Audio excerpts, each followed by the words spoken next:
की जो इस पर अपने कमेंट्स रख रहे हैं, वो क्या कह रहे हैं और इसके अलावा भी कौन सी रिपोर्ट्स हैं जो आज फोकस में रहेगी, ये जानने के लिए चलते अपनी सहयोगी तृप्ति उपाध्याय के पास। तृप्ति, बताइए कौन कौन सी रिपोर्ट्स रहेंगे आज फोकस में?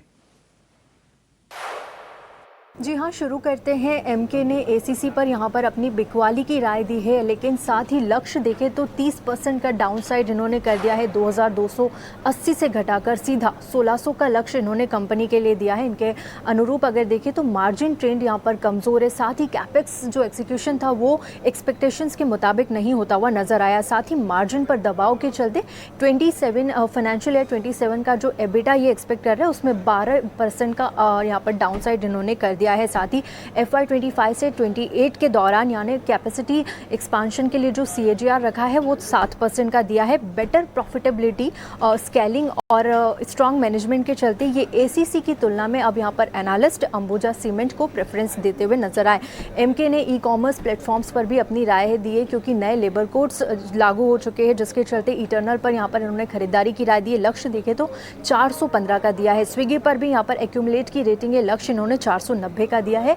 नए लेबर कोड में गिग वर्कर्स को अनिवार्य सोशल सिक्योरिटी यहाँ पर देने का शामिल है। साथ ही 1% आय के बराबर दोनों कंपनियां अपने वर्कर्स को इंश्योरेंस कवरेज देती है, जिससे कि जो नया अब लेबर कोड लागू होगा उससे ये बैलेंस कर पाएगी। साथ ही लागत बढ़ने पर देखा जा रहा है कि इसे कंपनियां अब ग्राहकों पर डालती हुई नजर आएगी और शायद थोड़ी सी फीस ये बढ़ा सकती है प्लेटफॉर्म्स की, लेकिन नियर टर्म में थोड़ा सा ग्रोथ पर इनको इम्पैक्ट दिख सकता है, लेकिन लॉन्ग टर्म के लिए पॉजिटिव नजरिया है। बर्नस्टीन ने यहाँ पर ई-कॉमर्स प्लेटफॉर्म्स पर अपनी राय दी है। दोनों ही प्लेटफॉर्म इटर्नल और स्विगी पर यहाँ पर आउट परफॉर्म की राय दी है। साथ ही ये एक्सपेक्ट कर रहे हैं एबिडा 25 से 70 बिप्स तक इन्होंने घटा दिया है।